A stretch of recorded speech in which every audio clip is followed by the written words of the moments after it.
نحمده ونستعينه ونستغفره ونؤمن به ونتوكل عليه ونعوذ بالله من شرور أنفسنا ومن سيئات أعمالنا من يهده الله فلا مضل له ومن يضلله فلا هادي له ونشهد أن لا إله إلا الله وحده لا شريك له ونشهد أن سيدنا وحبيبنا ومولانا محمد أرسل بالحق بشيرا ونذيرا وداعيا إلى الله بإذنه وسراجا منيرا। আজকে মহাগ্রন্থ আল কুরআন মাহফিলে উপস্থিত আমার প্রিয় বোনেরা, আসসালামু আলাইকুম ওয়া রাহমাতুল্লাহ। আমরা আমাদের নিয়মিত দারসুল কুরআন প্রোগ্রাম শুরু করতে যাচ্ছি। শুরুতে রয়েছে সূরা আনফাল 43 নম্বর আয়াত থেকে 51 নম্বর আয়াত পর্যন্ত তেলাওয়াত ও তরজমা করে শোনাবে আমাদের বোন তাবাসসুম। সূরা আনফাল 43 থেকে 51 নম্বর আয়াত। السلام عليكم ورحمة الله وبركاته. وعليكم السلام ورحمة الله وبركاته. أعوذ بالله من الشيطان الرجيم. بسم الله الرحمن الرحيم. يريكهم الله في منامك قليلا ولو أراكهم كثيرا لفشلتم ولتنازعتم في الأمر ولكن الله سلم إنه عليم بذات الصدور.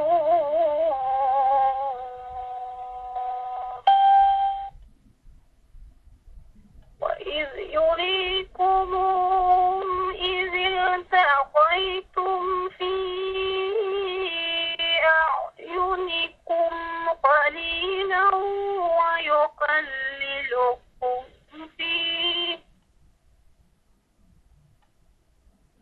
ويقللكم في أعينهم ليقضي الله أمرا كان مفعولا وإلى الله ترجع الأمور. يا أيها الذين آمنوا إذا لقيتم فئة فاثبتوا واذكروا الله كثيرا لعلكم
قال إني بريء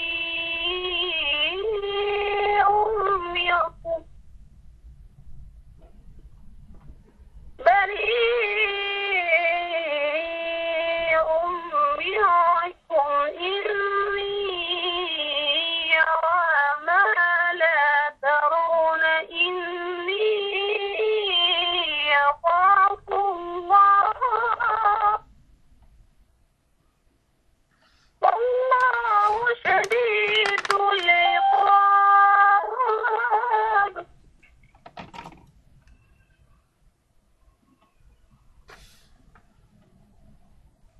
إذ يقول المنافقون والذين في قلوبهم مرض غر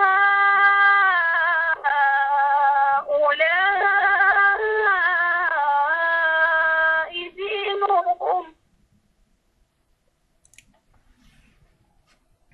ومن يتوكل على الله فإن الله عزيز حكيم ولو ترى إذ يتوفى الذين كفروا الملائكة يضربون وجوههم وأدبارهم وذوقوا عذاب الحريق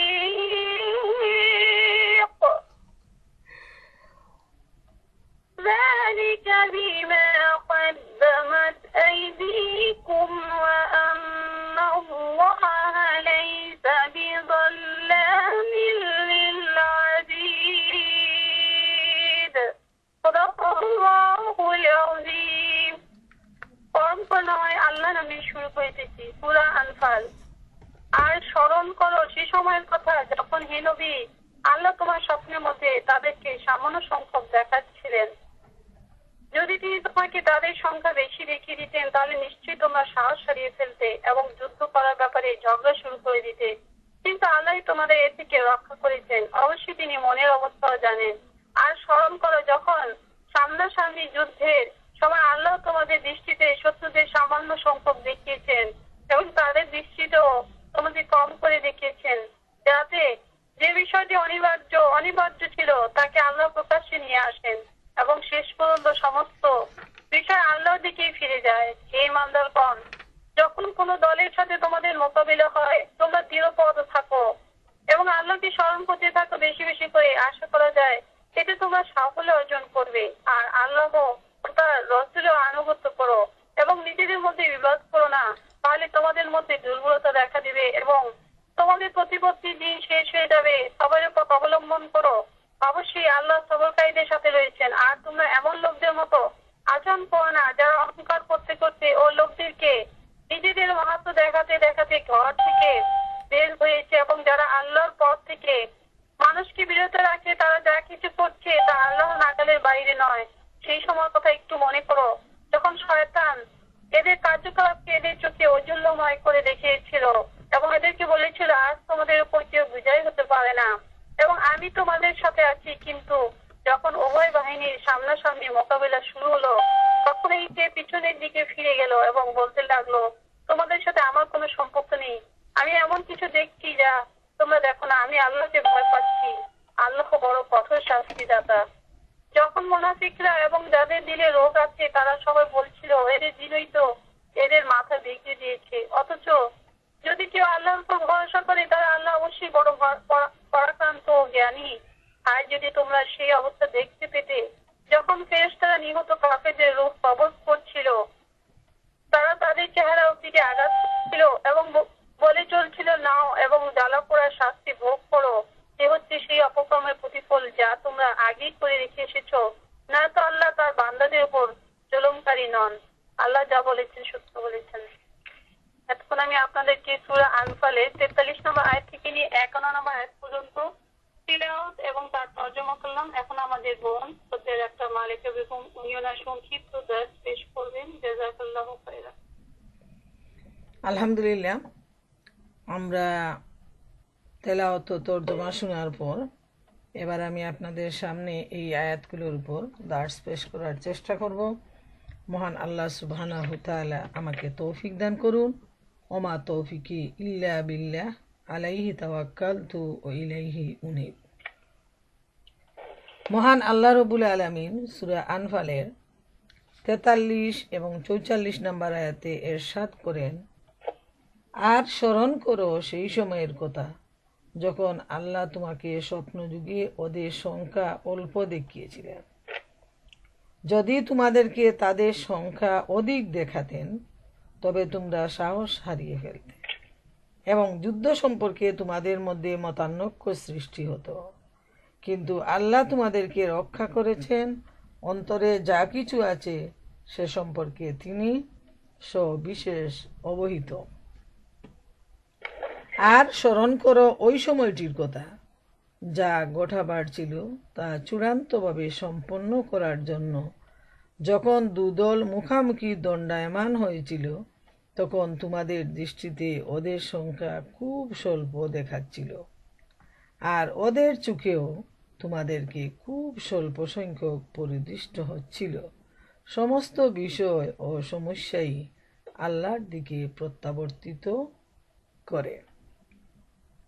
প্রিয় বোনেরা আমার, মহান আল্লাহ সুবহানাহু তাআলা এখানে ইরশাদ করেন যে আল্লাহ রব্বুল আলামিন নবী করিম সাল্লাল্লাহু আলাইহি ইসলামকে স্বপ্নের মাধ্যমে কাফেরদের সংখ্যা অল্প দেখিয়েছেন। এর কারণ হলো, যদি আল্লাহ তাআলা এই বিশাল সংখ্যাটা স্পষ্টভাবে তুলে ধরতেন তাহলে কিন্তু মুসলমানরা সাহস হারিয়ে ফেলতেন। যেহেতু মুসলমানদের সংখ্যা ছিল অত্যন্ত অল্প আর কাফেরদের সংখ্যা ছিল অসংখ্য এবং তারা ছিল রণসম্ভারে সজ্জিত, আর মুসলমানদের আদতে কিছুই ছিল না যুদ্ধ করার মতো তেমন কোনো অস্ত্রশস্ত্র। তাই আল্লাহ সুবহানাহু তাআলা মুসলমানদের সাহস বৃদ্ধির জন্য রসুল করিম সাল্লাল্লাহু আলাইহি ইসলামকে স্বপ্নে কাফেরদের সংখ্যা অল্প দেখালেন, যাতে মুসলমানদের মধ্যে মতানৈক্য সৃষ্টি না হয়, মুসলমানরা ভয় পেয়ে না যান। এটা ছিল আল্লাহ রব্বুল আলামিনের উদ্দেশ্য। আল্লাহ তাআলা এটা থেকে তাদেরকে বাঁচিয়ে দিলেন, মুসলমানদেরকে মুশরিকদের সংখ্যাটা কম দেখালেন। যেহেতু আল্লাহ তাআলা চোখের অবস্থা, অন্তরের গোপন রহস্য সবই তিনি জানেন। আল্লাহ তাআলা এও দয়া করলেন যে মুসলমানদের দৃষ্টিতে যুদ্ধের সময়ে মুশরিকদের সংখ্যাও তিনি কম দেখালেন, যাতে তারা বীর বিক্রমে যুদ্ধ করেন এবং তাদের খুব নগণ্য মনে করেন। সুবহানাল্লাহু তাআলা। এ প্রসঙ্গে আব্দুল্লাহ ইবনে মাসউদ রাদিয়াল্লাহু তাআলা আনহু বলেন, আমি আমার সঙ্গীকে মুশরিকদের অনুমানিক সংখ্যা বললাম যে এরা প্রায় 70 জন হবে, আর আমার সাথী সেও অনুমান করলো এবং অনুমান করে বলল, না না, এরা প্রায় 100 জন হবে। সুবহানাল্লাহ। প্রিয় বোনেরা আমার, আল্লাহ তাআলা মানুষকে, যারা তার পথে সংগ্রাম করে, লড়াই করে, আল্লাহর উপর ভরসা করে, কিভাবে এই মানুষগুলোকে আল্লাহ তাআলা সাহায্য করেন, আমরা এই বদর যুদ্ধটা আমাদের সামনে তার বাস্তব প্রমাণ। সূরা আনফালে বিস্তারিত বর্ণনা আল্লাহ তাআলা জানিয়ে দিয়েছেন যে নবী করিম সাল্লাল্লাহু আলাইহি ইসলামকে তিনি স্বপ্ন দেখালেন কাফেরদের সংখ্যা অল্প, এবং তিনি সেই স্বপ্নটা মুসলমানদের কাছে বললেন যে আমি এইভাবে স্বপ্ন দেখেছি। এতে মুসলমানদের সাহস বেড়ে গেল। অন্যদিকে যুদ্ধের ময়দানে সরাসরি কাফেরদের সাথে লড়াই করা অবস্থায়ও মুসলমানদের চোখের মধ্যে আল্লাহ তাআলা একটা এমনভাবে, যেটাকে আমরা সরল অর্থে ধান্দা বলি, যেটাকে যে চোখের মধ্যে এমন একটা ধান্দা লেগে গেল যে মুসলমানরাও কাফেরদের সংখ্যাটা এত অল্প দেখলেন বাস্তবে, যে আব্দুল্লাহ ইবনে মাসুদ রাদিয়াল্লাহু তাআলা আনহু বলছেন যে আমি অনুমান করে আমার সাথীকে বললাম যে এরা হয়তো 70 জনের মতো হবে। আবার আমার সাথী অনুমান করে বললেন যে না, 100 জনের মতো হবে। সুবহানাল্লাহ, যে সামনাসামনি অবস্থান করেও আল্লাহ রব্বুল আলামিন মুসলমানদের চোখের মধ্যে একটা ধাঁধা লাগিয়ে দিলেন। তারা কাফেরদের সংখ্যা স্বল্প দেখলেন, যার ফলে তাদের সাহস বেড়ে গেল এবং তারা বীর বিক্রমে কাফেরদের বিরুদ্ধে লড়াইয়ে রত হয়ে গেলেন। সুবহানাল্লাহ, আল্লাহ তাআলা কিভাবে মানুষকে কত ধরনের যে সাহায্য করতে পারেন, যে দুই দল মুখামুখি লড়াইয়ে দাঁড়িয়ে আছে, সামনাসামনি যুদ্ধ হচ্ছে, কিন্তু এরপরও কাফেররাও দেখছে মুসলমানদের সংখ্যা অল্প, আর মুসলমানরাও দেখতেছে কাফেরদের সংখ্যা অল্প। উভয়ের দৃষ্টিতেই আল্লাহ তাআলা এভাবেই তাদেরকে দেখিয়ে দিলেন। এর উদ্দেশ্য হলো যে মুসলমানদেরকে আল্লাহ তাআলা বিজয় দান করবেন, তাদের মনের মধ্যে সাহস সঞ্চার করবেন। যদি এত বিশাল সংখ্যক তাদের চোখের সামনে আসে, যেহেতু এরা তো মানুষ, আরো 10 জন মানুষের মতো মুসলমানরাও মানুষ, শুধুমাত্র ইমানের বলে তাকওয়ার জন্য, আল্লাহ রব্বুল আলামিনের উপর ভরসার জন্য তারা নিজের জীবন বাজি রেখে ময়দানে আসছেন সত্য দিনকে সমুন্নত করার জন্য, ইসলামকে বিজয়ী করার জন্য। যেহেতু উদ্দেশ্য হলো মহৎ, এবং সেজন্য মহান আল্লাহ সুবহানাহু তাআলা এই মহৎ উদ্দেশ্যের জন্য যারা জীবন বাজি রেখে দিন ইসলামকে সমুন্নত করার জন্য নিজেদের বাড়ি ঘর, নিজেদের পিতামাতা, স্ত্রী, সন্তান সব কিছু রেখে ময়দানে আসছেন, আল্লাহ রব্বুল আলামিন তাদের অন্তরের খবর জানেন এবং তিনি তাদেরকে সাহায্য করলেন আর তাদেরকে বিজয় দান করলেন। সুবহানাল্লাহু তাআলা, আল্লাহ তাআলা এভাবেই বিজয় দিতে পারেন। 45 নম্বর আয়াতে মহান আল্লাহ তাআলা ইরশাদ করেন, হে মুমিনগণ, যখন তোমরা কোনো বাহিনীর সাথে প্রত্যক্ষ মোকাবিলায় অবতীর্ণ হবে, তখন দৃঢ়রূপে দণ্ডায়মান থাকো এবং আল্লাহকে অধিক পরিমাণে স্মরণ করো। আশা করা যায় তোমরাই সাফল্য লাভ করবে। এই আয়াতে দুইটা দিক উল্লেখ করা হয়েছে, যেমন যুদ্ধের ময়দানে শত্রুর মোকাবিলায় যখন আসবে, তখন যেন মুসলমানরা খুব শক্তভাবে দাঁড়িয়ে থাকে, কোনো ধরনের মনের ভিতরে যেন দুর্বলতা না আসে। এটাই হলো দৃঢ় পথ থাকার উদ্দেশ্য, যে মনের মধ্যে কোনো দুর্বলতা না আসা, আল্লাহর উপর ভরসা করে ইমানের মজবুতি নিয়ে দৃঢ় পথ থাকা। আর 2 নাম্বার হলো সদা সর্বদা আল্লাহ রব্বুল আলামিনের স্মরণ রাখা অন্তরের মধ্যে। ময়দানে দাঁড়িয়েও প্রতিটা সময় মনে রাখতে হবে যে আল্লাহ রব্বুল আলামিন আমাদেরকে সাহায্য করবেন, তিনি আমাদেরকে বিজয় দিবেন, এবং যুদ্ধে জয় পরাজয় উভয়ই রয়েছে, যাই হবে আল্লাহর হুকুমে হবে। আর সেজন্য মহান আল্লাহ সুবহানাহু তাআলার উপর ভরসা করতে হবে। যুদ্ধের কৌশল, শত্রুদের মোকাবিলার সময় বীরত্ব প্রকাশ করার ব্যাপারে আল্লাহ তাআলা এখানে শিক্ষা দিচ্ছেন। আর সবচেয়ে বড় যে বিষয়টা, সেটা হলো আল্লাহ রব্বুল আলামিনের উপর ভরসা করা। যেহেতু মুসলমানের উদ্দেশ্য হলো আল্লাহ রব্বুল আলামিনের সন্তুষ্টি, আল্লাহর আনুগত্য, আল্লাহর নির্দেশ পালন করা। মুসলমানদের মনে ব্যক্তিগত কোনো লোভ নেই, কোনো ধরনের স্বার্থপরতা নেই, কোনো ধরনের অহমিকা নেই। এজন্য আল্লাহ তাআলা শিখিয়ে দিচ্ছেন যে যুদ্ধের কৌশল অবলম্বন করতে হবে। শত্রুর সামনে যখন দাঁড়ানো হবে, তখন যেন কোনো ধরনের দুর্বলতা না আসে, বীর বিক্রমে যেন লড়াই অব্যাহত রাখেন। আর অন্যদিকে যে শক্তিটা, সেটা হলো আল্লাহর স্মরণ, আল্লাহর জিকির আর আল্লাহর উপর ভরসা। সঠিকভাবে যদি আল্লাহর উপর ভরসা থাকে, ইনশাআল্লাহ আল্লাহ তাআলা সাফল্য দিবেন। এই যুদ্ধে রাসূলুল্লাহ সাল্লাল্লাহু আলাইহি সাল্লাম যখন সূর্য পশ্চিম দিকে ঢলে পড়ে, তখন তিনি দাঁড়িয়ে বলেন, হে লোক সকল, যুদ্ধে শত্রুদের সম্মুখীন হওয়ার আশা করো না, আল্লাহর নিকট নিরাপত্তার প্রার্থনা করো। যখন শত্রুদের সাথে মোকাবিলা হয়ে যাবে, তখন যুদ্ধক্ষেত্রে অটল থাকো আর বিশ্বাস রাখো, জান্নাত তরবারির ছায়ার নিচে রয়েছে। সুবহান আল্লাহ, সুবহান আল্লাহ।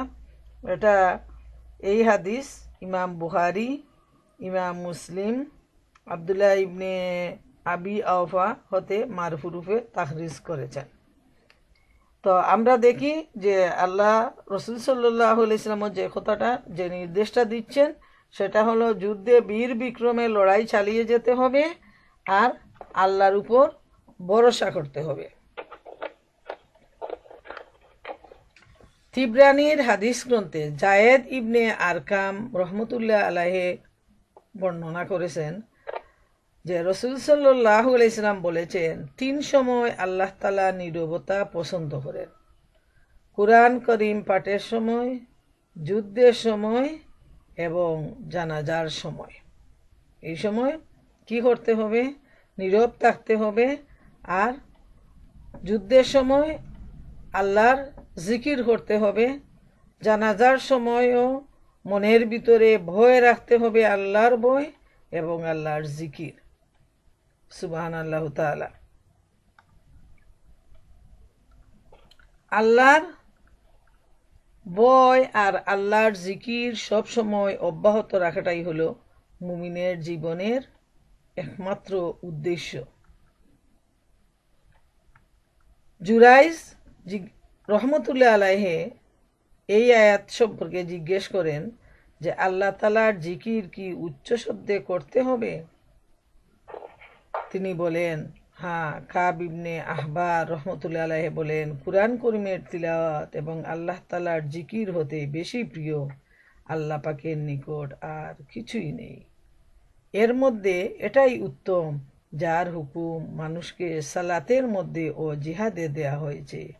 তোমরা কি দেখছো না, আল্লাহ তাআলা জিহাদের সময়ও তার জিকির করার হুকুম করেছেন। সুবহানাল্লাহু তাআলা। অতএব কিভাবে বলেন বোনেরা আমরা আল্লাহ তাআলাকে আমরা ভুলে থাকতে পারি?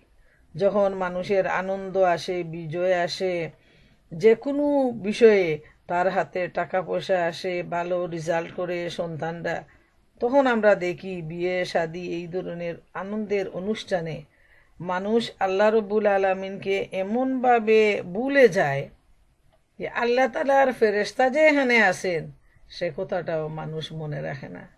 এত খোদাদ্রোহিতামূলক কাজে লিপ্ত হয়ে যায়, এত পাপের মধ্যে ডুবে যায় যে সমস্ত অনুষ্ঠান হিন্দুদের সংস্কৃতি, খ্রিস্টানদের সংস্কৃতি দিয়েই তারা শুরু থেকে শেষ পর্যন্ত অব্যাহতভাবে চালিয়ে যায়।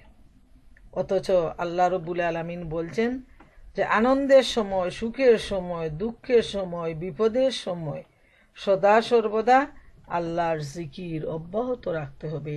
এটাই হলো ঈমানের দাবি। ৪৬ নম্বর আয়াতে আল্লাহ রব্বুল আলামিন ইরশাদ করেন, আর আল্লাহ ও তার রাসূলের তোমরা আনুগত্য করবে এবং নিজেদের মধ্যে ঝগড়া বিবাদ করবে না, অন্যথায় তোমরা সাহস হারিয়ে দুর্বল হয়ে পড়বে এবং তোমাদের মনের দৃঢ়তা ও প্রতিপত্তি বিলুপ্ত হবে, আর তোমরা ধৈর্য সহকারে সব কাজ করবে। আল্লাহ ধৈর্যশীলদের সাথে রয়েছে। মহান আল্লাহ রব্বুল আলামিন এই আয়াতে, সূরা আনফালের ৪৬ নম্বর আয়াতে ৩টা নির্দেশ দিচ্ছেন।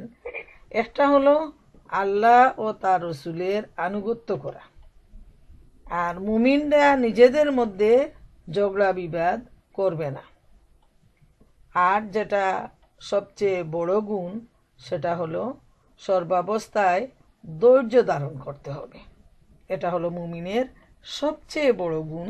যে কোনো বিপদ, যে কোনো মুসিবতে মুমিন ধৈর্যহারা হবে না, বরং ধৈর্যের মাধ্যমেই সে কাজ চালিয়ে যাবে, আর এর মধ্যে রয়েছে সফলতা।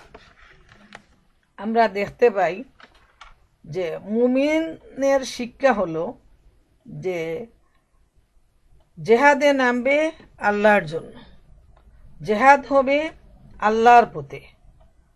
আর মুমিনের কোনো আচার আচরণে সে নফসের গুলামি, শয়তানের গুলামি থেকে সে নিজেকে মুক্ত রাখবে। মূল উদ্দেশ্যটাই হবে যে আল্লাহ সুবহানাহু তাআলার হুকুম পালন করা এবং যাবতীয় অহমিকা বর্জন করা। এই কাজটা হলো, অহমিকাটা হলো শয়তানের কাজ, এটা মুমিনের কাজ নয়। রিয়া, গুলামি এগুলা হলো নফসের গুলামি। আর আল্লাহ বিরোধী শক্তি আল্লাহর পাওনাকে মানুষের কাছ থেকে ছিনিয়ে নিয়েছে, আর মুমিনের দল পুনরায় সে পাওনাকে আল্লাহর কাছে ফেরত দিতে চায়। এরা নিজেরা কোনো অবস্থায় তাগুত হতে চায় না, নিজেরা খোদার আসনে নিজেকে বসাতে চায় না, বরং সম্পূর্ণভাবে মুমিন আল্লাহর কাছে নিজেকে সারেন্ডার করে দেয়। সুবহানাল্লাহ। এটাই হলো মুমিনের কাজ, যে সর্বাবস্থায় আল্লাহ রব্বুল আলামিনের সামনে নিজেকে সারেন্ডার করে দেয়া, নিজেকে সম্পূর্ণভাবে আল্লাহর কাছে আনুগত্য করা। আনুগত্যের যে চরম যে দৃষ্টান্ত, সেটা উপস্থাপন করা হলো মুমিনের কাজ। তাইলে আমরা দেখি এই আয়াতে আল্লাহ তাআলা প্রথমেই নির্দেশ দিচ্ছেন আল্লাহ ও আল্লাহ রসুলের আনুগত্য। সর্বাবস্থায় এটাকে কোনো ধরনের, সামান্য ধরনের নিজের নফসের গুলামি করা যাবে না, নিজের স্বার্থের জন্য কোনো কিছু করা যাবে না। যদি কেউ এই কাজ করতে গিয়ে নিজের কোনো স্বার্থ তার ভিতরে চলে আসে, তাহলে তার সমস্ত কাজ পণ্ড হয়ে যাবে, নিষ্ফল হয়ে যাবে। আর এ প্রসঙ্গে মনে রাখা প্রয়োজন একটা হাদিস, খুবই গুরুত্বপূর্ণ, যে মহান আল্লাহ রব্বুল আলামিন কিয়ামতের ময়দানে বিচার ফয়সালার পর একদল লোককে যখন জাহান্নামে দিবেন, ফেরেশতাদেরকে নির্দেশ দিবেন যে এদেরকে টেনে হেসড়ে জাহান্নামে নিয়ে যাও, তখন সেই লোকগুলো বলবে, ইয়া রব্বুল আলামিন, আমরা তো জেহাদ করেছি, তোমার পথে আমরা জীবন দিয়েছি, তাহলে আমাদেরকে কেন জাহান্নামে দেয়া হচ্ছে? তখন আল্লাহ সুবহানাহু তাআলার পক্ষ থেকে উত্তর আসবে, তুমি আমার জন্য জেহাদ করনি, তুমি বীরত্ব প্রদর্শনের জন্য লড়াই করেছো, অতএব দুনিয়ায় তোমার বীরত্বের ফল পেয়ে গেছো, মানুষ তোমাকে বাহবা দিয়েছে, এখন তুমি জাহান্নামে চলে যাও। প্রিয় বোনেরা আমার, বাইরে আমরা কারো অন্তরে আমরা এক্সরে করে, এমআরআই করে আমরা জানতে পারবো না তার ভিতরে কি আছে। আমরা বাইরে থেকে যা দেখি সেটাই আমরা সঠিক মনে করি। অন্তরের ভিতর দেখার মালিক হচ্ছে মহান রব্বুল আলামিন, এবং অন্তরে কি নিয়ে সে কাজ করতেছে সেটা আমার আল্লাহ তাআলাই ভালো জানে। এইভাবে কত হাফিজ আছে, কত আলেম আছে, কত বক্তা আছে, কত দাতা আছে, যাদেরকে টেনে হেসড়ে জাহান্নামে নিয়ে যাওয়া হবে, এবং তারা আল্লাহকে বলবে, আল্লাহ, আমি তোমার জন্য এত এত দান করেছি, তুমি আমাকে কেন জাহান্নামে দিচ্ছ মাবুদ? আল্লাহ তাআলা বলবেন, তুমি দুনিয়ার মানুষের সামনে সুনাম অর্জনের জন্য তুমি এই দান করেছো, তুমি আল্লাহর সন্তুষ্টির উদ্দেশ্যে করনি। তখন তার মুখ বন্ধ হয়ে যাবে এবং তাকে জাহান্নামে চিরস্থায়ীভাবে ফেলে দেয়া হবে। আল্লাহ তাআলা আমাদেরকে মাফ করুন। এজন্য বারবার আল্লাহর পক্ষ থেকে নির্দেশ আসছে যে মুমিনের কাজের উদ্দেশ্য হবে আল্লাহর সন্তুষ্টি। আর আল্লাহ তাআলা বলে দিচ্ছেন যে সর্বাবস্থায় যেন মুমিন আল্লাহ ও আল্লাহ রসুলের আনুগত্য করে, আর কোনো অবস্থায় নিজেদের মধ্যে যেন ঝগড়া না হয়। আল্লাহ তাআলা এও বলে দিচ্ছেন যে তোমরা মুসলমানরা যদি নিজেদের মধ্যে মতভেদ করো, ঝগড়া ফসাদ করো, তাহলে তোমরা দুর্বল হয়ে যাবে। আর তোমরা তখন আল্লাহর যে সাহায্য আর বিজয় সেটা তোমরা লাভ করতে পারবে না। আর এই কাজ করতে গিয়ে বড় ধরনের ধৈর্যের প্রয়োজন। সেই ধৈর্যটা অবশ্যই দেখাতে হবে। এখানে আরেকটা বিষয় লক্ষণীয়, আমরা যদি বর্তমান বিশ্বের দিকে আমরা তাকাই তাহলে দেখব আজকে সংখ্যার দিকে মুসলমান কোনো অবস্থায় কম নয়। প্রায় 150 কোটি মুসলমান এই পৃথিবীতে রয়েছে, কিন্তু তারপর আমরা দেখি আজকে সিরিয়া ধ্বংস হয়ে গেছে, রোহিঙ্গার মুসলমানদেরকে কেটে কেটে নদীতে ভাসিয়ে দেয়া হচ্ছে। সাহায্য করার মতো দুনিয়ার কোনো মানুষ নাই, কেউ এগিয়ে আসছে না। তারপর ইরাকের অবস্থা, ইরানের অবস্থা, এইভাবে আমরা সারা দুনিয়ার দিকে যদি তাকাই, বাংলাদেশের অবস্থা, এর একমাত্র কারণ হলো যে মুসলমান নিজেদের মধ্যে ঝগড়া নিয়ে এত ব্যস্ত যে নিজেদের ঝগড়ায় মুসলমান ক্ষতিগ্রস্ত হচ্ছে, দুর্বল হয়ে পড়ছে। এবং আল্লাহ তাআলার এই কুরআন হলো তার সাক্ষী। আল্লাহ নিষেধ করে দিচ্ছেন যে তোমরা আল্লাহ রসুলের আনুগত্য করো আর নিজেদের মধ্যে ঝগড়া করো না। যদি তোমরা ঝগড়ায় লিপ্ত হয়ে যাও তাহলে তোমরা দুর্বল হয়ে যাবে, সাহস হারিয়ে ফেলবে, তোমাদেরকে অমুসলমানরা নিষ্পেষিত করে দিবে। এবং আজকের দুনিয়া হলো তার বাস্তব প্রমাণ যে আমরা নিজেদের মধ্যে নিজেরা শিয়া সুন্নি নিয়ে ঝগড়ায় লিপ্ত। আমরা নামাজে বুকে হাত দিব না, নিচে হাত দিব। আমরা সবাই সম্মিলিতভাবে মোনাজাত করব না। এই ধরনের ফেকরা নিয়ে নিজেদের মধ্যে ঝগড়ায় মানুষ, মুসলমান এত ব্যস্ত, নিজেদের স্বার্থ নিয়ে একজন আরেকজনকে জবাই করে ফেলতেছে, একজন আরেকজনের সম্পদ আত্মসাৎ করে ফেলছে। মুসলমানের কোনো চরিত্রই নেই আজকে মুসলমানদের মধ্যে। আর সেজন্য সারা দুনিয়ার অমুসলমানরা মুসলমানদেরকে একেবারে নির্যাতিত, নিষ্পেষিত করে দিচ্ছে, কিন্তু তারপরও আমাদের হুঁশ ফিরে আসছে না। আমরা দেখি এত অল্প সংখ্যক মানুষ থাকার পরও সাহাবায়ে কেরামের যুগে শুধুমাত্র আল্লাহর ভয়, আল্লাহর আনুগত্য, আল্লাহ রসুলের আনুগত্য, ধৈর্য এবং পারস্পরিক মহব্বত আর ভালোবাসা নিয়ে তারা এগিয়ে গিয়েছিলেন। সেজন্য তারা এত অল্প সংখ্যক মানুষ হওয়ার পরও সেই আমলে তারা রোমক জয় করেছেন, পার্সিক, তুর্কি, শাকালিয়া, হাবশি, সুদানি সমস্ত মানুষ তারা বশীভূত করে ফেলছেন। শুধু তরবারি দিয়ে নয়, মানুষের অন্তর তারা জয় করে ফেলেছিলেন তাদের চরিত্র দিয়ে, তাদের ভালোবাসা দিয়ে, তাদের ঐক্য দিয়ে। সুবহানাল্লাহ। আজকেও যদি আমরা ঐক্য হতে পারি, মতভেদ দূর করতে পারি, ইনশাআল্লাহ আল্লাহ আমাদের সহায় হবেন, এতে কোনো সন্দেহ নেই।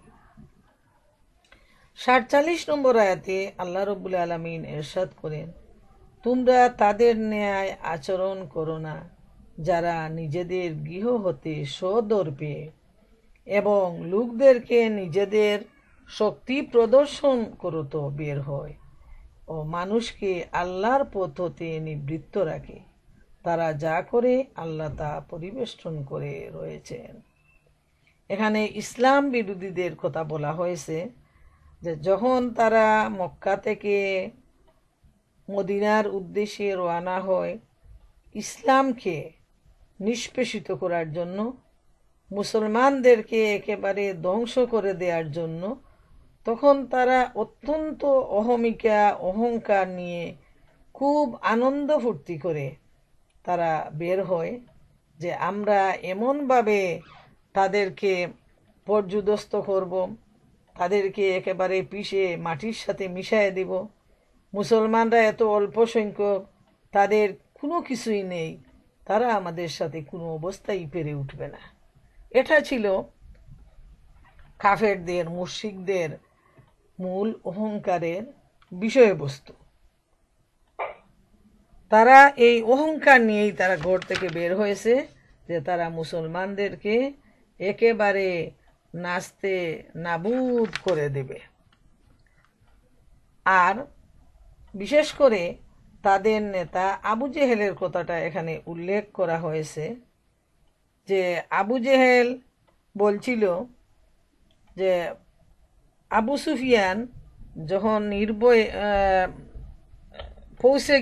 যখন সে ভিন্ন পথ ধরে মক্কার দিকে রওনা হয়েছিল, তখন সে খবরটা দিয়েছিল যে আমি যখন আমার মাল সম্পদ নিয়ে ব্যবসায়ী কাফেলা নিয়ে নিরাপদে পৌঁছায় গেছি, তাইলে যে বাহিনী নিয়ে তোমরা মদিনার দিকে রওনা হয়েছ, যুদ্ধ করার আর কোনো প্রয়োজন নেই, তোমরা মক্কায় ফিরে এসো।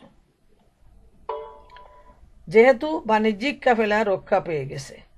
কিন্তু আবু জেহেল বলল যে না, কোনো অবস্থায় আমরা মক্কায় ফিরে যাব না, বরং আমরা বদরের পানির কাছে অবতরণ করব। তার বাসাটাই ছিল এরকম, আবু জেহেলের বাসা। সেখানে মদ পান করব, কাবাব খাবো, গান বাজনা শুনবো, জনগণের মাঝে আমাদের সুখ্যাতি ছড়িয়ে দিব। এবং তারা বিরাট নর্তকী দল নিয়ে আসছিল, যে সে এটাও বলছিল যে নর্তকীরা নাচবে গাইবে, আমরা সেটাকে উপভোগ করব। আর আশেপাশের লোকজন দেখে, আমাদের এই বীরত্ব দেখে তারা ভয় পেয়ে যাবে যে আমাদের মতো বীর আর এই পৃথিবীতে নাই। এইটা ছিল তার সবচেয়ে অহংকার পুরা মুশরিকের, এবং সে ছিল মুশরিকদের নেতা। এটা ছিল তার বড় অহংকার, এবং সে এমনভাবে জিদ ধরল। অনেকেই তখন বলছিল, তাদের অন্যান্য নেতারা, যে যুদ্ধ করার প্রয়োজন নেই, যেহেতু আমাদের ব্যবসায়ী কাফেলা নিরাপদে মক্কায় পৌঁছায় যাবে, অতএব আমরা চলে যাই। কিন্তু নাসুর বন্দা আবু জেহেল, তার ভাগ্যটা ছিল কত খারাপ যে সে একাই এমনভাবে সিদ্ধান্ত নিল যে না, আমরা এত উট গুড়া নিয়ে আসছি, আমরা জবাই করব একের পর এক উট, কাবাব বানাবো, গান শুনবো, আনন্দ ফুর্তি করব, আমরা কখনো ফিরে যাব না, এবং আমরা এই মুসলমানদেরকে আমরা নাচতে নাবুদ করে ছাড়ব। আর এই ঘটনাটা আসছে কাতাদা রহমতুল্লাহ আলাইহে, জহাক রহমতুল্লাহ আলাইহে এবং সুদ্দি রহমতুল্লাহ আলাইহে প্রমুখ, তারা এই ঘটনাটা উল্লেখ করেছেন, আবু জেহেলের এই বাণীটা। তাইলে আমরা দেখি আবু জেহেলের যে অহংকারটা আর মুশরিকদের যে অহংকার, এই অহংকারের জন্য তাদের যে পরিণতিটা হয়েছিল, আল্লাহ তাআলা এখানে মহাগ্রন্থ আল কুরআনে এই আয়াতের মাধ্যমে জানিয়ে দিচ্ছেন যে তারা অহংকার নিয়ে বের হয়েছিল।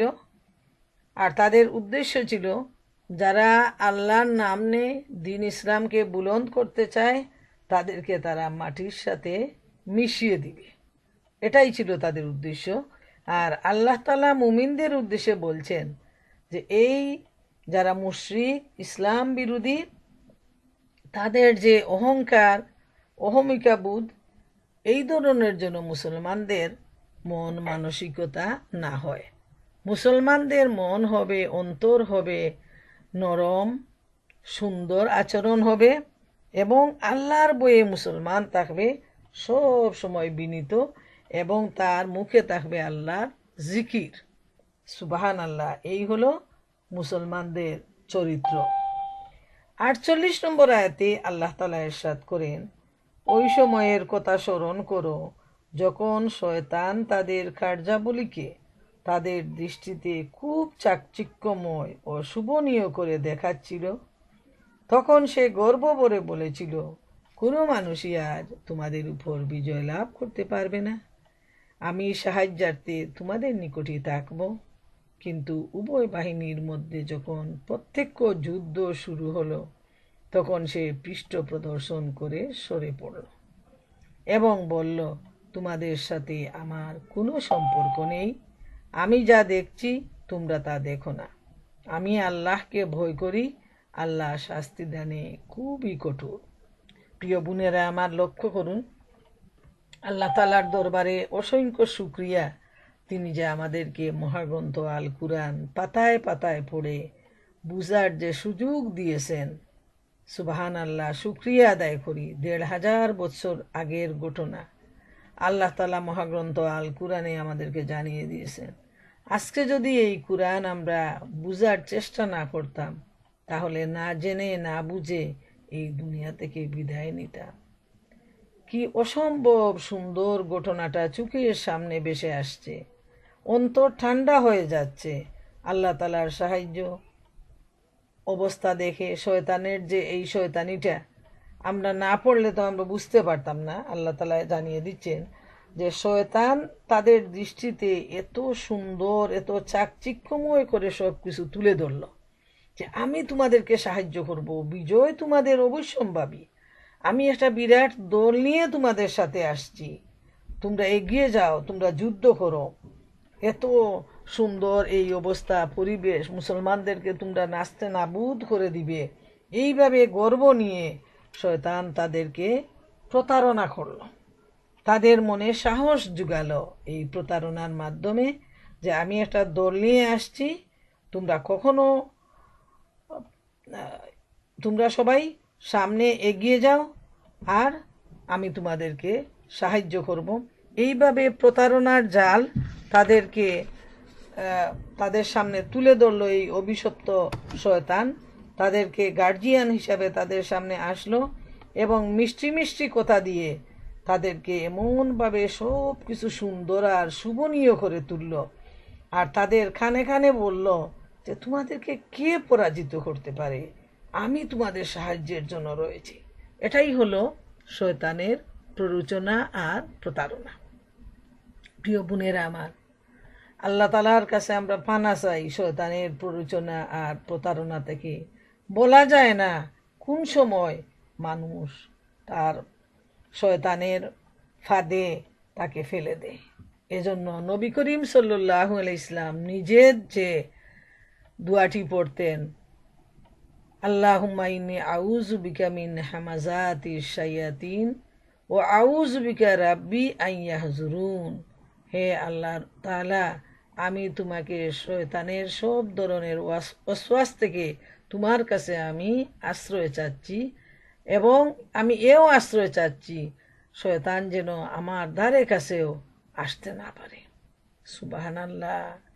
প্রিয় নবীজি তিনি যদি শয়তানের ওয়াসওয়াস থেকে, কুমন্ত্রণা থেকে আল্লাহ তাআলার দরবারে আশ্রয় চেয়েছেন, আমরা কোন চাই? শয়তান যে কোনো মুহূর্তে আমাদেরকে বিভ্রান্ত করতে পারে এবং করতেছে অহরহ। এই যুদ্ধের ময়দানে এসে তাদেরকে লোভ দেখিয়ে তাদেরকে কিভাবে প্রেরণা দিয়েছে এবং শেষ পর্যন্ত কি হলো আমরা দেখতে পাই যে এই শয়তান তাদেরই মাঝের একজন লোক যার নাম হলো সুরাকা ইবনে মালিক ইবনে জুসুম, এই মানুষের রূপ ধরে, শয়তান তো তার রূপ বদলাইতে পারে, এই রূপে সে তাদের সামনে দাঁড়ালো আর বলল, আমি ওই এলাকার সর্দার, বানু মুদলিস গোত্রের সবাই আমার অনুগত, আমি তোমাদের সহায়তাকারী, তোমরা নিশ্চিন্ত থাকো। আর শয়তানের কাজ হলো সে সব সময় মানুষের সাথে মিথ্যা ওয়াদা করে, এই ওয়াদা পূরণ হবে না এমনভাবে সে মানুষকে আশা দিয়ে প্রতারণার জালে আটকায় রাখে। বদরের দিন সে তার নিজস্ব পতাকার সেনাবাহিনী নিয়ে মুশরিকদের দলে যোগদান করে এবং তাদের অন্তরে এই বিশ্বাস বদ্ধমূল করে দেয় যে তাদেরকে কেউ পরাজিত করতে পারবে না। আর বারবার তাদের কানের মধ্যে, মনের মধ্যে এটা ঢুকায় দেয় যে তোমাদের কোনো ভয় নেই, আমি তোমাদের সাহায্যের জন্য এগিয়ে আসছি। তারপর যখন তুমুল যুদ্ধ শুরু হয়, তখন আল্লাহ সুবহানাহু তাআলা মুসলমানদের সাহায্যে ফেরেশতা প্রেরণ করেন। যখন ফেরেশতারা মুসলমানদের সাহায্যে এগিয়ে আসেন, তখন শয়তান কিন্তু ফেরেশতাদেরকে দেখতে পেল এবং সে তখন বলল, আমি এমন কিছু দেখতে পাচ্ছি যা তোমরা দেখতে পাও না। ইবনে আব্বাস রাদিয়াল্লাহু তাআলা আনহু বর্ণিত হাদিস, বদরের দিন ইবলিস তার পতাকা উঁচু করে একটি লোকের রূপ ধারণ করে আসে এবং তার সেনাবাহিনী নিয়ে উপস্থিত হয় এবং সে মুশরিকদেরকে উৎসাহ উদ্দীপনা জুগাতে থাকে। কিন্তু যখন জিব্রাইল আমিন শয়তানের দিকে অগ্রসর হন, ওই সময় সে মুশরিকদের থেকে দূরে পালিয়ে যায় আর বলে যে আমি যা দেখতে পাচ্ছি তোমরা তা দেখতে পাচ্ছ না, আমি আল্লাহ তাআলাকে ভয় পাই, আল্লাহ তাআলা হচ্ছেন কঠোর শাস্তিদাতা। এখন এই মুশরিকরা শয়তানকে অনুনয় বিনয় করে বলে, তুমি না বলছো আমাদেরকে সাহায্য করবে, তাইলে তুমি কেন চলে যাচ্ছ? তখন সে বারবারই বলতে থাকে যে আমি যা দেখতে পাচ্ছি তোমরা তা দেখতে পাচ্ছ না, আমি আল্লাহ তাআলাকে ভয় পাই। এই কথা বলে সে তাদেরকে ছেড়ে তাদের কাছ থেকে বিদায় নিয়ে চলে যায়। এটাই হলো শয়তানের অভ্যাস। শয়তান মানুষকে সব সময় প্ররোচনা দিয়ে মানুষকে আল্লাহর পথ থেকে সে দূরে সরিয়ে নিয়ে যায় এবং এই ওয়াদা করে আল্লাহর কাছে সে আসছে যাতে সে মানুষকে বিভ্রান্ত করতে পারে। প্রিয় বোনের আমার, তাইলে আমরা দেখি আল্লাহ তাআলা কোরআনে জানিয়ে দিয়েছেন এটা কোনো গল্প নয়। মানুষ কত ধরনের গল্প রচনা করে মানুষকে মিথ্যা প্রচারের মাধ্যমে ভুলের মধ্যে নিয়ে যায়। আর আমাদের সামনে রয়েছে মহাগ্রন্থ আল কুরআন, আল হাদিস। এর মাধ্যমেই আমরা জানতে পারলাম যে কিভাবে শয়তান মানুষকে প্ররোচনা দিয়ে তাকে বিপদে ফেলে। আর অন্যদিকে আল্লাহ রাব্বুল আলামিনের সাহায্য কিভাবে আসে? যারা আল্লাহর উপর ভরসা করে আল্লাহ তাআলা ফেরেশতা পাঠিয়ে তাদেরকে সাহায্য করেন। আর এই ফেরেশতাদেরকে দেখা মাত্রই শয়তান দূরে পালিয়ে যায়। কোথায় তার সাহায্য? সে তো তার নিজের প্রাণ নিয়েই ব্যস্ত। ৪৯ নম্বর আয়াতে আল্লাহ তাআলা ইরশাদ করেন, ওই মুহূর্তের কথা স্মরণ করো যখন মুনাফিকরা এবং যাদের অন্তরে বেদী রয়েছে তারা বলতে লাগলো, এদের দ্বীন এদেরকে প্রতারিত করেছে। যারা আল্লাহর প্রতি পূর্ণমাত্রায় নির্ভরশীল হয়, আল্লাহ মহাপরাক্রমশালী ও প্রজ্ঞাময়। সুবহানাল্লাহ, সুবহানাল্লাহ। এখন মুনাফিকদের আবির্ভাব হলো। তারা এখন বলতেছে মুসলমানদের ব্যাপারে হাসি তামাশা করতেছে যে দেখো মুসলমানদের অবস্থা, এরা এত বোকা, এই অল্প সংখ্যক মুসলমান তারা বলে যে তাদের দিন রক্ষার জন্য তারা যুদ্ধে যাচ্ছে, তাদের দিন তাদেরকে বিভ্রান্ত করতেছে। আসলে তো তারাই হচ্ছে বিভ্রান্ত। যারা মুনাফিক তারা হলো বিভ্রান্ত। তারা তাদের স্বার্থের জন্য ঈমান গ্রহণ করে, আবার ওই ঈমানকে স্বার্থের জন্য তারা বিক্রি করে, আর মুসলমানদের নিয়ে তারা তামসা করে যে দেখো এই মুসলমানদের অবস্থা, হাতে গোনা কয়েকজন মানুষ, তাদের কোনো অস্ত্র নেই, শস্ত্র নেই, আর তারা এই বিরাট বাহিনীর বিরুদ্ধে লড়াই করতে যাচ্ছে। এই বলে তারা যুদ্ধে তো সামিলই হইল না, বরং তারা আবার কি করলো, তারা মুসলমানদেরকে নিয়ে তারা হাসি তামসা শুরু করতে লাগলো। যেহেতু এরা হচ্ছে এই যে প্রতারক দল, এরা আরেক ধরনের প্রতারণা করে। যারা মুনাফিক তাদের অন্তরে রয়েছে রূপ, মুনাফিকির রূপ। তারা স্বার্থের জন্য ঈমান আনে, নবী করিম সাল্লাল্লাহু আলাইহি সাল্লামের সাথে তারা নামাজও পড়ে, কিন্তু যখন তাদের স্বার্থে আঘাত হানে তখন তারা আবার মুশরিকদের সাথে গিয়ে তারা মিলে যায়। আর জয় পরাজয়ের তারা হলো জয়ের নৌকায় সবসময় থাকে। এই মুনাফিকরা যদি দেখে মুসলমানদের জয়, তাইলে তারা মুসলমানদের দলে আসে আর বলে আমরা তো তোমাদের সাথেই আছি। আর যখন তারা দেখে যে মুসলমানদের পরাজয় হয়ে যাচ্ছে, তখন তারা আবার মুসলমানদেরকে নিয়ে হাসি তামাশা করে আর বলে যে এরা এমন পাগল, তারা কিভাবে তারা অল্প সংখ্যক মানুষ তারা এই দিনের জন্য তারা যাচ্ছে, আর এটা কি ধরনের ব্যবসা এই দিনটা, যেখানে তাদের জন্য রয়েছে মৃত্যু, নির্ঘাত মৃত্যু। তারা এত ক্ষতির মধ্যে তারা সম্মুখীন, তারপরও জেনে শুনে তারা এই ক্ষতির দিকে তারা এগিয়ে যাচ্ছে। এইভাবে নানা ধরনের বিভ্রান্তি ছড়াইতে থাকে এই মুনাফিক দল। তাদের সম্পর্কে আল্লাহ তাআলা স্পষ্ট জানিয়ে দিচ্ছেন এই মুনাফিকের চরিত্র।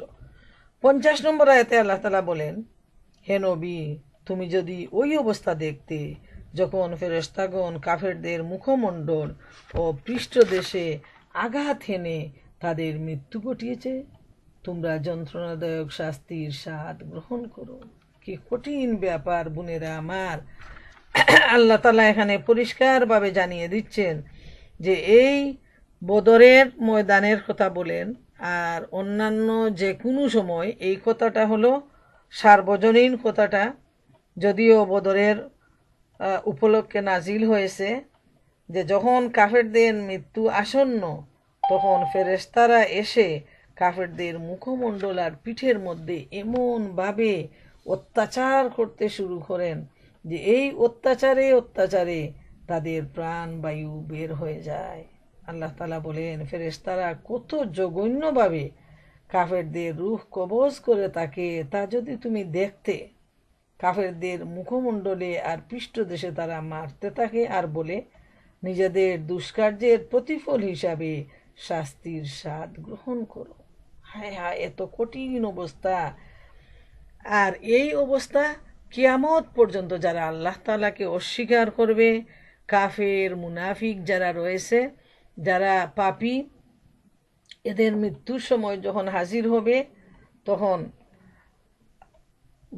যারা শাস্তির ফেরেশতারা, মুমিনের জন্য আসবেন রহমতের ফেরেশতা, আর বাকিদের জন্য আসবেন গজবের ফেরেশতা, শাস্তির ফেরেশতা। এবং তারা এমনভাবে অত্যাচার করবেন যে হাদিস শরীফে আসছে যে এই আত্মাটা পায়ের নখ থেকে মাথা পর্যন্ত দৌড়াতে শুরু করবে তাদের রূহ।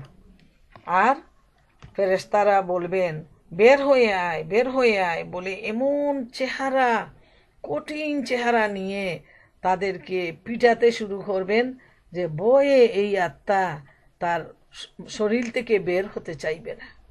কিন্তু বের না হয়ে উপায় কোথায়? 2 বার 3 বার আহ্বান করার পর তখন এই রূহগুলা বেরিয়ে আসবে। এবং কি ধরনের অত্যাচার যে হবে সেটা আমরা চিন্তাও করতে পারবো না, ভাষা দিয়ে আমরা বুঝাতেও পারবো না যে কি ধরনের গজব নাজিল হবে।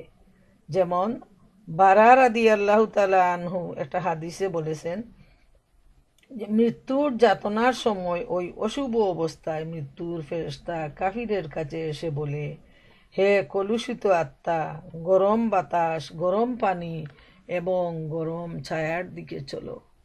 তখন ওই আত্মা দেহের মধ্যেই লুকাতে থাকে। অবশেষে ফেরেশতা কোনো জীবিত মানুষের গায়ের চামড়া খুলে নেয়ার মতো ওই আত্মাকে জোরপূর্বক টেনে বের করেন এবং সাথে সাথে শিরা উপশিরাও বেরিয়ে আসে। ফেরেশতা তাকে বলেন, এখন জ্বলার স্বাদ গ্রহণ করো, এটা তোমার দুনিয়ার দুষ্কৃতির শাস্তি। হায় হায়, কি কঠিন ব্যাপার। এই সময় কেউ কাউকে সাহায্য করতে পারবে না। সব মানুষ, ডাক্তার, নার্স, আত্মীয় স্বজন সবাই যদি কাছে দাঁড়িয়ে থাকে, কেউ কিছু করতেও পারবে না, বলতেও পারবে না। কিন্তু ওই মানুষটা এত কষ্ট পাবে যে একটা জীবন্ত মানুষের শরীরের চামড়া তার থেকে যদি পা থেকে মাথা পর্যন্ত টেনে টেনে টেনে টেনে বের করা হয়, তাইলে চিন্তা করে দেখেন, একটু উপলব্ধি করেন কেমন লাগে। আমরা বাংলাদেশে থাকাকালীন যখন যে গজার মাছ, যেটা সবাই চিনেন, শৈল মাছ, ওইগুলোকে লেজ থেকে মাথা পর্যন্ত টেনে যে চামড়াটা বের করে আনি, এইভাবে টেনে টেনে টেনে টেনে তার আত্মাটাকে বের করা হবে। এবং কি পরিমাণ কষ্ট হবে সেটা সেই মানুষ ছাড়া কেউ বলতে পারবে না। এটা হলো আল্লাহকে অস্বীকার করার শাস্তি। এবং দ্বীনের উপর যে তারা আল্লাহ রসুলকে, মুসলমানকে এবং দ্বীনকে ধ্বংস করার জন্য তাদের যে পায়তারার প্রচেষ্টা, তার প্রতিফল হিসাবে তারা কঠিন শাস্তি লাভ করবে, এতে কোনো সন্দেহ নেই। 51 নম্বর আয়াতে আল্লাহ তাআলা ইরশাদ করেন, এই শাস্তি হলো তোমাদের সেই কাজের পরিণাম ফল যা তোমাদের দুই হাত আয়োজন করেছিল আগে। আল্লাহ তার বান্দাদের উপর অত্যাচারী নন। সুবহানাল্লাহ। আল্লাহ তাআলা বলে দিচ্ছেন যে এই শাস্তিটা তাদের দুনিয়ার কাজের পরিণাম। এই দুনিয়ায় কি যে অবস্থা হচ্ছে, আমরা যদি চোখ মেলে তাকাই তাহলে দেখব যে মানুষ অন্যায় অবিচারের মধ্যে ডুবে আছে, তার মনে কোনো বেদনা নেই, কোনো ইনসাফ নেই, কোনো দয়া মায়া নেই। এমনভাবে আল্লাহর আইনকে সে অস্বীকার করতেছে। আল্লাহ তাআলা বারবার ডেকে বলছেন, আল্লাহর আনুগত্য করো, রসুলের আনুগত্য করো, আল্লাহর নির্দেশ মেনে চলো। আর এই মানুষগুলো আল্লাহর নির্দেশের অমান্যই করে চলছে, আর এর প্রতিফল হিসাবে কঠিন শাস্তি তাকে দেয়া হবে। যখন রুহানি বের হবে তখন এক ধরনের শাস্তি হবে, যখন কবরে যাবে তখন এক ধরনের শাস্তি হবে, আর বিচারের পর চিরস্থায়ী জাহান্নামে তাকে দেয়া হবে। আল্লাহ রাব্বুল আলামিন আমাদেরকে মাফ করুন এই কঠিন আযাব থেকে।